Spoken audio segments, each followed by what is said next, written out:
Hello out there in the pipe smoking and cigar smoking community. Tonight, first of all, I'm back. I figured out how to upload videos, but it's not in the same format. You'll see them on my Queen Fan Piper 62 channel under likes. Yes, I like my own videos. It's the only way I can get them there. At least for now, until I get someone that can show me how to upload these videos on that channel. Tonight I'm smoking what was gifted to me by a sweet woman that goes by the name ND Piper. It's called Sugar Barrel. I've already tried this once and it's pretty good. And I believe this is the one that she told me smokes better out of a cob. So that is what I'm going to do. I have my cob. These are about what I can afford right now. Down the line, when I know what the heck I'm doing, I might get some other pipes. Let's see here. I'm going to do this.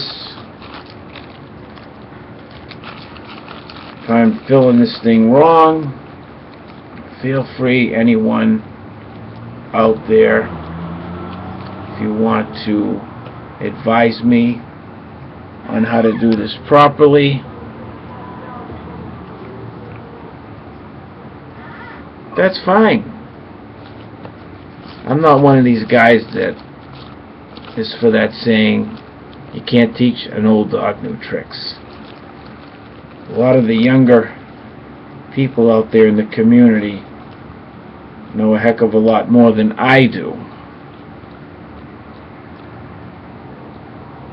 Everybody can learn something. Even some of the experienced pipers. So, I'm putting in my second fill,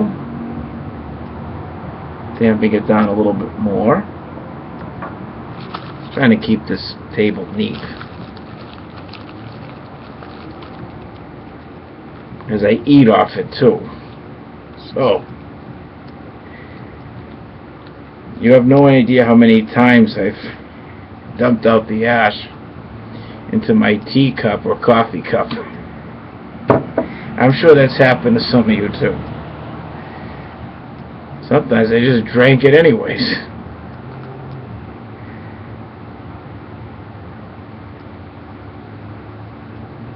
Some people say I'm out of my mind.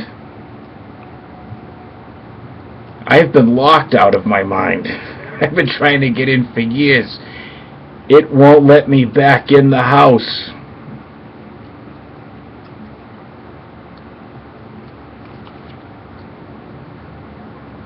Maybe a tad more.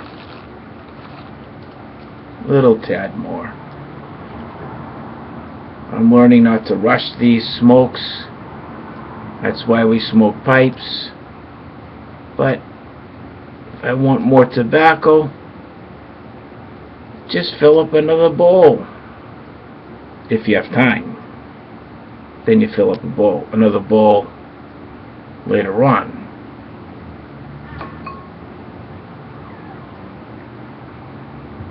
Here we go.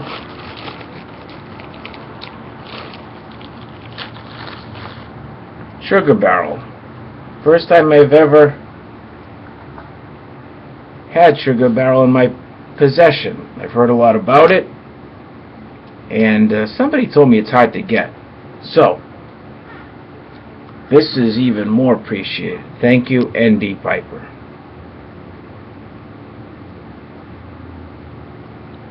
Here we go. Now, I got a fan going, so I have to back up and light it. Otherwise, I might burn my finger.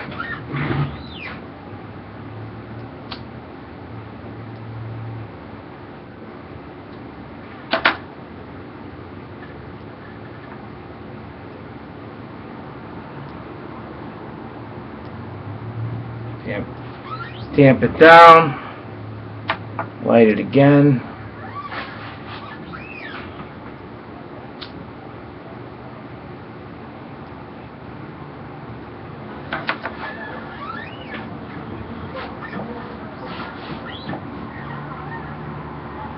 And there it goes. I'm looking at my notes because when I upload a video, I like to prepare.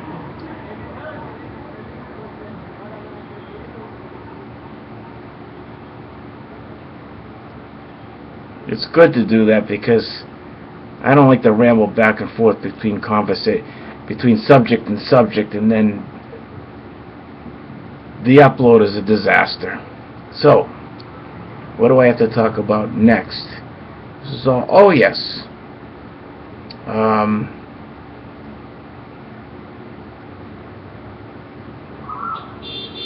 I've been having trouble with this computer, and it's very difficult to understand computers.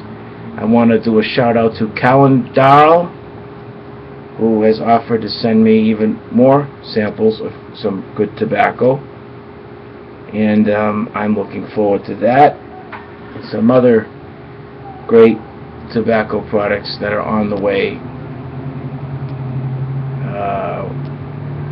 via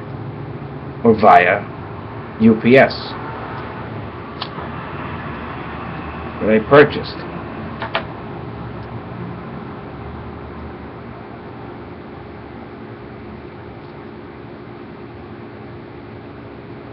I want to talk about how I feel about this pipe smoking community. A lot of things have been said by others, but what I find very interesting is that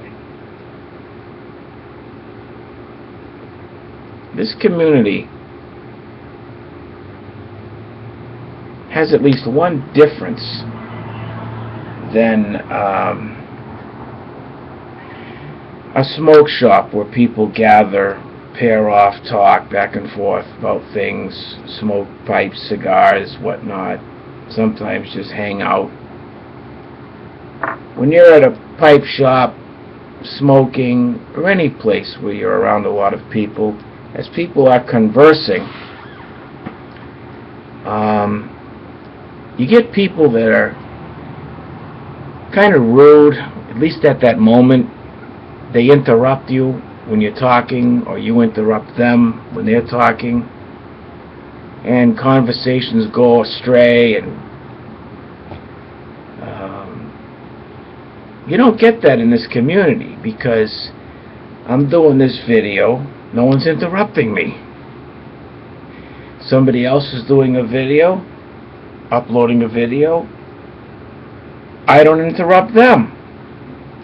So in a way, this is a great way to communicate. In my opinion, I think it's cool. Unfortunately, the bad end of it is we're not face to face, and I would love to be face to face with a lot of you out there in the pipe community.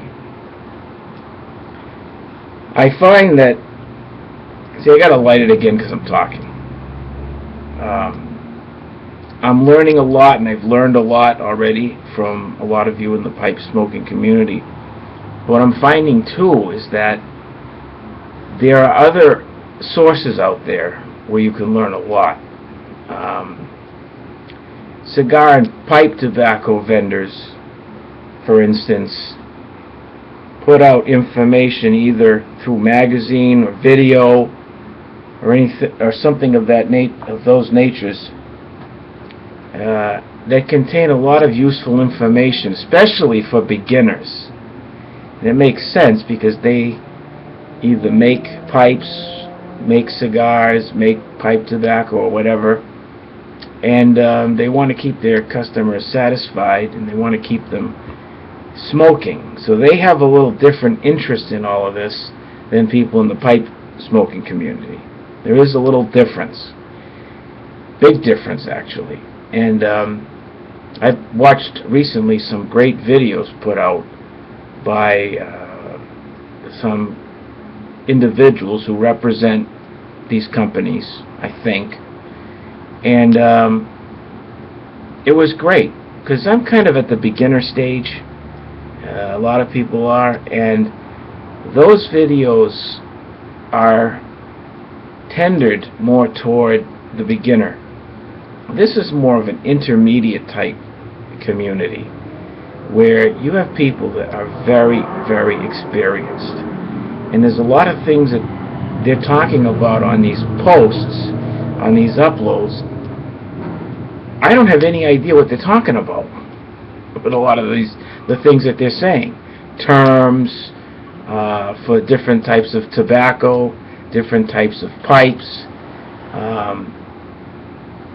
And I also find that one great way to learn how to smoke pipes, tobacco pipes, is not only to observe and watch videos, listen to people, read, but to also continue smoking while you're learning.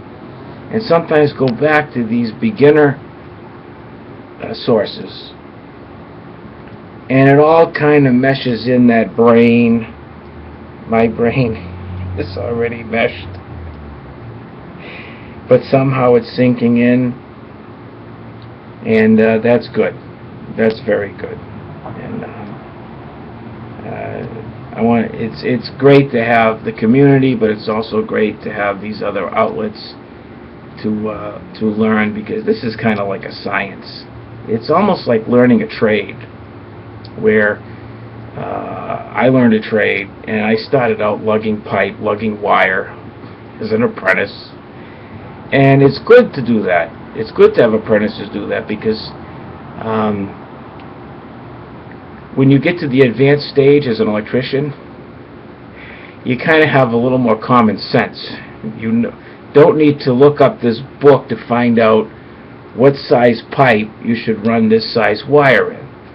You know what number 4 is, you know what number 6 is in wire gauge, because you just know the weight.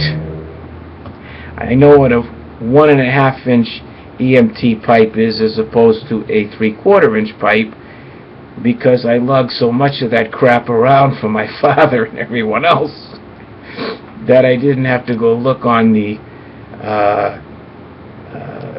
pipe bender to find out what I'm bending. So the beginner sources are great, because down the line it's the same basic thing. You hear these terms and you know what people are talking about. Whereas if you skip the beginning stage, or you don't pay attention to it as much, then you miss out. You go through your whole life smoking these things wrong, or just quit. And that would be sad, in my opinion. So these are my thoughts for this upload, and I'm going to get this started, and then I'm going to get something to eat.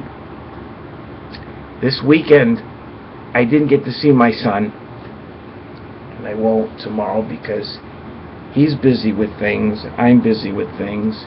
But hey, I saw him pretty much 5 weekends in a row.